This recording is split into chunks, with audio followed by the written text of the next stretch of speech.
नमस्कार, मी राजेंद्र होंजे. या विशेष कार्यक्रमात तुमचं सगळ्यांचं स्वागत. आज माजी मुख्यमंत्री महाराष्ट्राचे जे 6वे मुख्यमंत्री होते, महाराष्ट्राला लाभलेले वसंतदादा पाटील यांची जन्मशताब्दी आहे. आणि या जन्मशताब्दी वर्षाच्या निमित्तानं अनेक गोष्टींना उजाळा मिळणार आहे, किंबहुना त्यांच्या आठवणी जागवल्या जाणार आहेत. पण आज आपण जे वसंतदादा पाटील तुम्हा आम्हाला माहिती नव्हते, राजकारणाव्यतिरिक्त आणि राजकारणामधले सुद्धा, ते आपण जाणून घेण्याचा प्रयत्न करणार आहोत. आणि या निमित्तानं आपल्यासोबत स्टुडिओमध्ये राजा माने आहेत, संपादक आहेत सोलापूर लोकमतचे, आणि शिवाय महाराष्ट्राचे शिल्पकार म्हणून त्यांनी एक पुस्तक वसंतदादा पाटलांवरती प्रकाशित केलेलं आहे. त्याचं लवकरच मुख्यमंत्र्यांच्या हस्ते प्रकाशन होणार आहे. या पुस्तकाच्या बरोबर ई बुक देखील या पुस्तकाचंच ई बुक त्यांच्याकडून तयार केलं जात आहे. या सगळ्याविषयी आपण त्यांच्याशी बोलणार आहोत. सर, स्वागत स्टुडिओमध्ये तुमचं. आणि खऱ्या अर्थाने महाराष्ट्राच्या या माजी मुख्यमंत्र्याबद्दल बोलत असताना आज आपण असा विचार करूया की अनोळखी वसंतदादा कोण आहेत, ते जरा लोकांपर्यंत आणण्याचा, प्रेक्षकांसमोर आणण्याचा प्रयत्न करूया. तर हे पुस्तक लिहिताना अनोळखी वसंतदादा काय काय तुम्हाला सापडले? मुळात वसंतदादा यांचं नाव घेतलं की उभ्या महाराष्ट्रात एक लोकनेता, कमी शिकलेला परंतु कणखर नेता, कमी शिकलेला परंतु प्रशासनावर पकड असलेला नेता, बरोबर, एवढीच मर्यादित ओळख ही महाराष्ट्राला दादांची आहे असं मला वाटतं. त्याचं कारण असं की एक क्रांतीवीर, क्रांती लढ्यात स्वतःचा जीव धोक्यात घालून सांगलीच्या जेलच्या तटावरून उड्या घेऊन आपल्या सहकाऱ्यांसह जेल फोडणारा हा क्रांतीवीर, इंग्रजांच्या अनेक मालमत्तांवर हल्ला करणारा, त्यांच्या मालमत्तांवर दरोडे टाकणारा हा क्रांतीवीर. बरोबर सर, की 42ची चळवळ असेल, जी, क्रांतीचे नाना पाटलांसोबतचा सहभाग असेल, या सगळ्यामध्ये त्यांचा मोठा हिरिरीचा सहभाग होता स्वातंत्र्य चळवळीतला. खास करून 1930ला त्यांनी पहिली उडी स्वातंत्र्य चळवळीत घेतली, अशा नोंदी देखील आपल्याला त्या सापडतात. पण या सगळ्या बरोबरीने जेव्हा वसंतदादा स्वातंत्र्यानंतरचा काळ असा जर आपण थोडासा पाहिला, किंवा त्यांच्या जन्मापासून ते राजकारणापर्यंतचा काळ पाहिला, तर याच्यातले अनोळखी वसंतदादा कसे सापडतात? नाही, राजेंद्र हे आवर्जून सांगितलं. आत्ता तू जो उल्लेख केला की 1930 साली त्यांचं म्हणजे ते 13 वर्षाचे शाळकरी वयात, बरोबर, त्यांनी स्वातंत्र्य लढ्यात उतरलं पाहिजे ही जी प्रेरणा घेतली ती सोलापूरच्या 4 हुतात्म्यांना ज्या दिवशी फाशी दिली गेली आणि त्याची बातमी शाळकरी असलेल्या दादांपर्यंत संक्रांती दिवशी आली. अच्छा. आणि ती बातमी त्यांना समजल्यानंतर त्यांनी आपल्या मित्रांना सोबत घेतलं आणि हे काय चाललंय ते चिंतित झाले, ते आणि त्यांचे मित्र. आणि त्यांनी दादांनी खूप त्याच्यावर चिंतन केलं आणि निर्णय घेतला की आजपासून मी चहा घेणार नाही. त्यांनी गांधी टोपी मित्रांच्या करवी डोक्यावर परिधान केली आणि जाहीर केलं की आजपासून मी माझा आयुष्याचा जो काही काळ असेल तो या देशाच्या स्वातंत्र्यासाठी खर्ची घालणार आहे. म्हणजे 4 हुतात्म्यांपासून शाळकरी दादांना प्रेरणा मिळाली की बाबा मी स्वातंत्र्य लढ्यात विद्यार्थी असलो तरी पडलं पाहिजे. अगदी खरं आहे की हे एक वेगळे पण दादांच्या ह्याच्यातलं आपल्याला निश्चितपणे समोर येतं.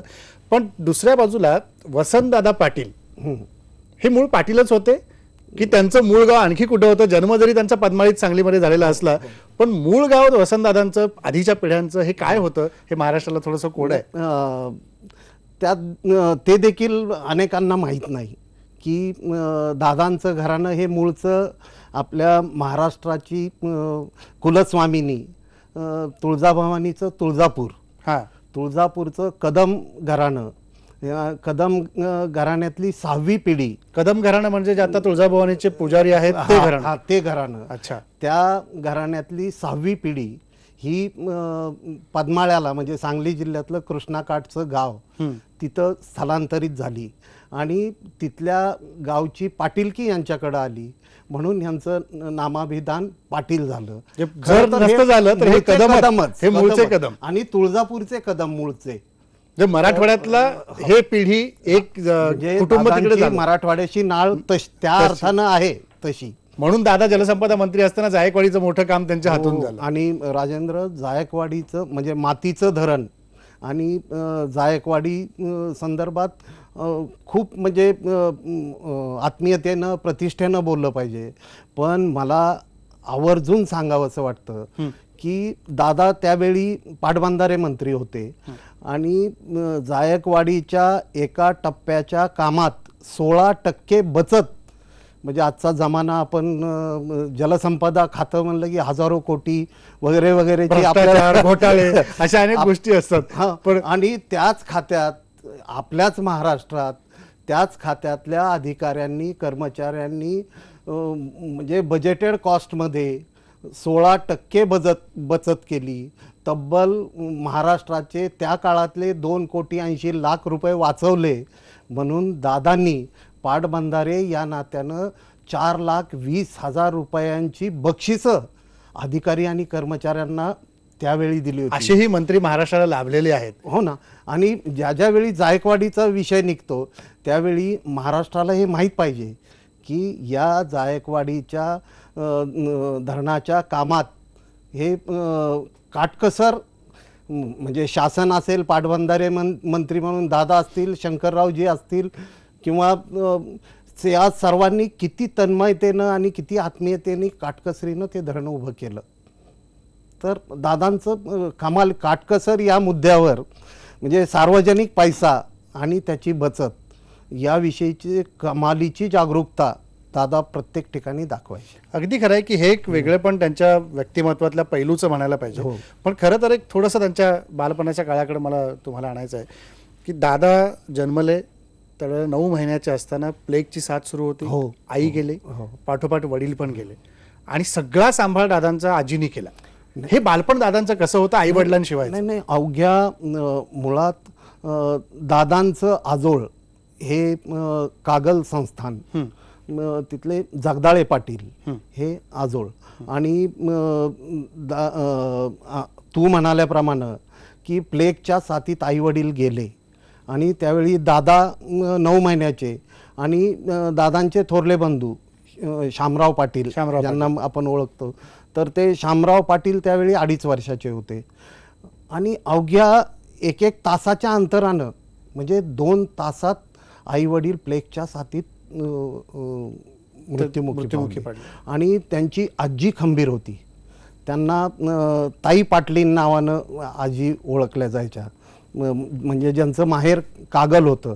तर आजीनं या दोन्ही मुलांना आपल्या माहेरी नेऊन, म्हणजे दादा आपल्या मामाच्या गावाकडं लहानपणापासून वाढले, त्यांचं बालपण हे कागलमध्ये गेलं. आणि आपल्याला हे माहीत पाहिजे की दादांचा जन्म हा कोल्हापुरातल्या मंगळवार पेठेतला आणि दिवाळीच्या अमावस्येची दिवाळी त्या दिवसाचा दादांचा जन्म, जे साधारण नरक चतुर्दशीला आपण म्हणतो त्या दिवशी. आणि त्यांचं पाळण्यातलं नाव यशवंत होतं. बघा ना, काय योगायोग आहे, काय योगायोग बघा की ज्या यशवंतराव वर जीवापाड प्रेम दादांनी केलं ते नाव मुळात सुरुवातीला यशवंत म्हणून पाळण्यातलं नाव यांचं ठेवलं, जन्म नाव ज्याला आपण म्हणू. हो. आणि नंतर मग वसंता हे नाव त्यांचं पुढे आलं, सगळं रूढ झालं. अगदी खरं. पण सर या सगळ्या याच्यातनं दादा घडत कसे गेले? आई वडील नव्हते, आजीनी सांभाळ केला, आजी कणखर होती. तोच कणखरपणा आजीचा दादांमध्ये उतरलेला दिसला आपल्याला. निश्चित मुळात त्यांच्या आजीनं आपली नातवंड शिकली पाहिजेत म्हणून गावात आपल्या ओसरीतच शाळा सुरू केली. अच्छा. आपल्या गावातलं जे सर्वात जास्त शिकलेलं पोरगं आहे त्याला सांगितलं की बाबा तूच इथं शाळा सुरू कर आणि तिथून शाळा सुरू केली. परंतु दुर्दैवानं काय झालं, एक दादा 7वीत असताना त्यांचे एक मित्र प्लेगच्या साथीत गेले, येडेकर नावाचे मित्र. अच्छा. आणि त्याचा धक्का बसला आणि दादांनी सांगितलं की मी आता शाळा शिकणार नाही.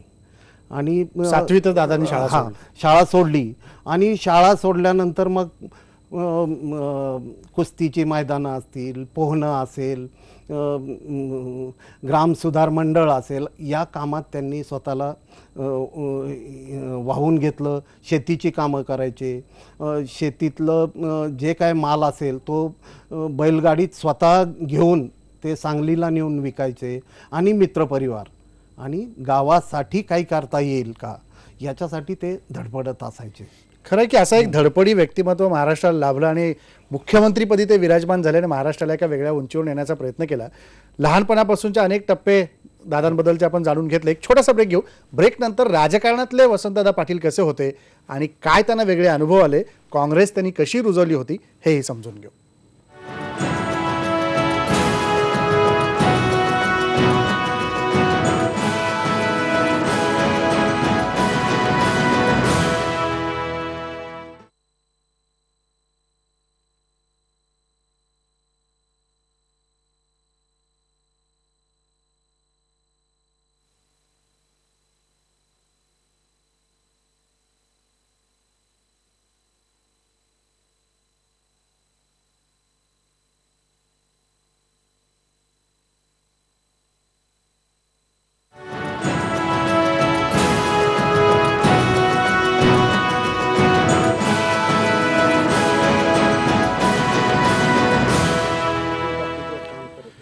ब्रेकनंतर पुन्हा एकदा स्वागत. वसंतदादा पाटलांच्या जन्मशताब्दी निमित्त आपण त्यांच्याविषयी जाणून घेतोय. राजामाने सर आपल्यासोबत आहेत. सर, ज्या प्रकारे आपण बघितलं की काळ सगळा त्यांचा पूर्वीचा, पण त्यानंतर भारत स्वतंत्र झाला, या 52 साली निवडणुका झाल्या. या निवडणुकीत पहिल्यांदा सांगलीचे आमदार म्हणून वसंतदादा पाटील निवडून गेले आणि ते सलग पुढची 3 टर्म सांगलीचे प्रतिनिधित्व त्यांनी केलेलं होतं. याबरोबर महाराष्ट्राला 72 साली त्यांनी मंत्रिपदावर काम केलं. 75ला ते मुख्यमंत्री बनले आणि पुढचे 10 वर्ष ते सलग मुख्यमंत्री असताना आपण पाहिलं. 4 वेळा मुख्यमंत्री महाराष्ट्राचे राहिलेले आपण पाहिलं. तर ह्या सगळ्यामध्ये काय नेमकं वसंतदादांचं वैशिष्ट्य म्हणता येईल? त्यांना अनुभव राजकारणातले कटू कुठले आलेले होते? जो शरद पवारांच्या बाबतीतला त्यांचा जो किस्सा सांगितला जातो, हा अनुभव असेल, वारंवार चर्चेला जातो. सत्ता करण्यातले वसंतदादा कसे होते?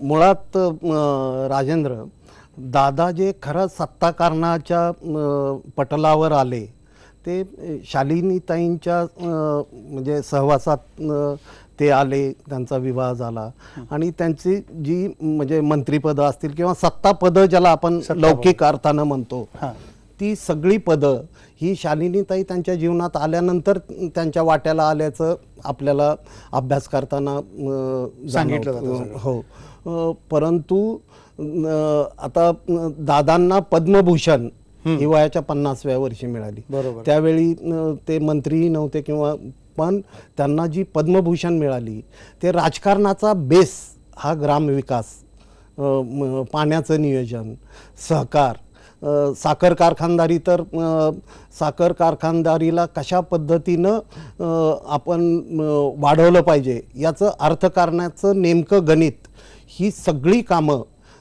दादा पहिल्यांदा करायचे.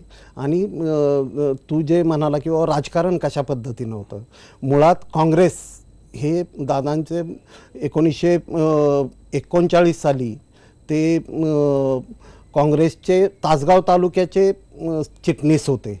तिथून सायकलवर फिरून त्यांनी काँग्रेस फिरून, आजकालचे नेते गाडीत फिरून पण रुजवत जिल्हा परिषदेचा अनुभव आला. त्यामुळं सायकलवर फिरून, आणि मुळात तो काळ स्वातंत्र्यापूर्वीचा होता आणि त्या काळात काँग्रेसचा झेंडा घेऊन स्वातंत्र्यासाठी लढणं, आणि मुळात दादांनी जो मार्ग पत्करला होता पेटा आणि पेटवा ही त्यांची घोषणाच होती. त्यामुळं क्रांतिसिंह नाना पाटलांनी तिकडं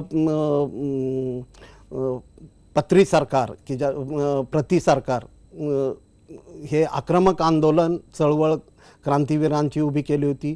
तर सांगली संस्थान परिसरात पेटा आणि पेटवा हे दादांनी पण सर, या बरोबरनीच मला सहकाराबाबतचं विचारायचं आहे की दादांनी जो सहकार महाराष्ट्रात रुजवला, खऱ्या अर्थानं महाराष्ट्राचे सहकार महर्षी हे वसंतदादा पाटील आहेत असं म्हणायला इथं वाव आहे. आणि त्या सहकाराचंच वाटोळ्या महाराष्ट्रात झालेलं महाराष्ट्राने पाहिलेलं आहे. म्हणजे वसंतदादांनी जी शिकस्त केली सहकार रुजवण्यासाठीची, ती किती मोठी होती. कारण ते राज्याचे साखर संघाचे अध्यक्ष होते, साखर निर्यात मंडळाचे अध्यक्ष होते. आणि आजचं सहकार, राजेंद्र, दादांचा सहकाराकडं पाहण्याचा दृष्टिकोन हा, आपण सहकार चळवळ आणि एकूणच त्याचं आजचं स्वरूप हे पाहिलं की दादांची नेमकी जी दृष्टी होती. एकच उदाहरण मी तुला सांगू इच्छितो की दादांनी सहकारी साखर कारखाना सुरू केला आणि सुरू केल्यानंतर दुसऱ्या हंगामात ज्यावेळी कारखान्याला ऊस कमी पडला त्यावेळी कारखाना तोट्यात जाणार हे स्पष्ट होतं. परंतु ऊस कमी का पडला, तर त्या वर्षी गुळाचे भाव वाढलेले होते आणि शेतकऱ्यांनी ऊस उत्पादक शेतकऱ्यांनी ठरवलं की आपण गुळघरं हे करायचे.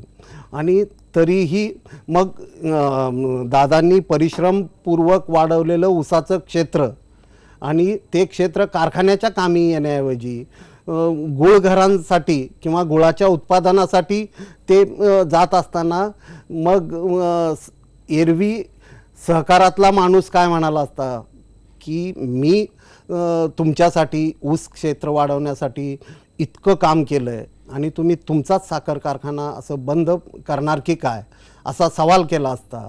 परंतु दादा म्हणाले नाही, आज गुळाला जास्त भाव आहे ना, माझ्या शेतकऱ्याला 4 पैसे जास्त मिळत आहेत, माझा कारखाना बंद राहिला तरी चालेल. ही उदार वृत्ती त्यांच्यात तर होती. सहकाराचा बेस हा ग्रामीण भागातल्या शेतकऱ्यांचं कल्याण हा होता. आणि त्यानंतर सहकार म्हणजे अनेक पण आजचं चित्र त्याच्या उलट झालेलं पाहायला मिळतंय. तर या सगळ्याच गोष्टी आहेत सर. एक छोटासा आपण ब्रेक घेऊ आणि ब्रेक नंतर जसं राजामाने सर म्हणाले की सहकाराचं जे उद्दिष्ट घेऊन त्यांनी काम केलं, याच्याबरोबरच मगाशी उल्लेख त्यांच्यात झाला की ग्रामविकास मंडळ त्यांनी स्थापन केली. तर ग्रामविकास मंडळाच्या माध्यमातून त्यांनी केलेलं काम आणि त्यांचं ध्येय याविषयी पण जाणून घेऊ ब्रेक नंतर.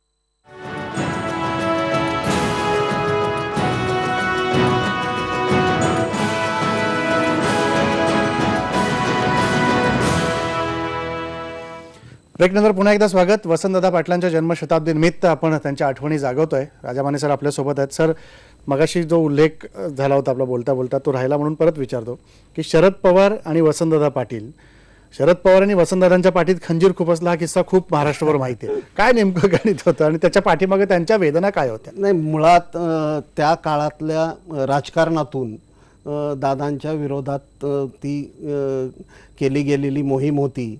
परंतु दादा स्वतः असं कधीही म्हटलेले आपल्याला संदर्भ सापडत नाहीत की शरद पवारांनी माझ्या पाठीत खंजीर खुपसला, असं ते स्वतः कधी म्हणालेले नाहीत. त्यांना दुःख होतं की यशवंतरावजी शरद पवारांची ती मोहीम रोखू शकले असते, हे दुःख होतं. परंतु कालांतरानं याच शरद पवारांना मुख्यमंत्री करावं अशी शिफारस 88 साली वसंतदादा पाटलांनी केली. त्यामुळं तो 1978चा संदर्भ पाठीत खंजीर खुपसणे हा गाजला जरूर, परंतु व्यक्तिगत दादांनी शरद पवारांना टार्गेट करून त्याचं भांडवल केलं असं कधीही दिसलं नाही, किंबहुना त्यांना ते करायचंही नव्हतं. हा एक वेगळा खरा राजकारणातला पैलू म्हणायला पाहिजे की माझ्याविषयी वार केले तर मी त्याच्यावर पलटवार केलेच पाहिजेत असं नाही, जे आजकालच्या राजकारणात दिसतं ते झालेले पण पाहिले आपण. पण मुळात सर दुसरा मुद्दा असा आहे की ज्या ग्रामविकास मंडळाची स्थापना दादांनी केली, दादांचं उद्दिष्टच त्यांनी हे ठेवलं होतं की स्वातंत्र्यानंतर आपलं आयुष्य खर्ची घालायचं तर ग्रामविकासासाठी घालायचं. तर ग्रामविकासाचं नातं त्यांचं कसं होतं?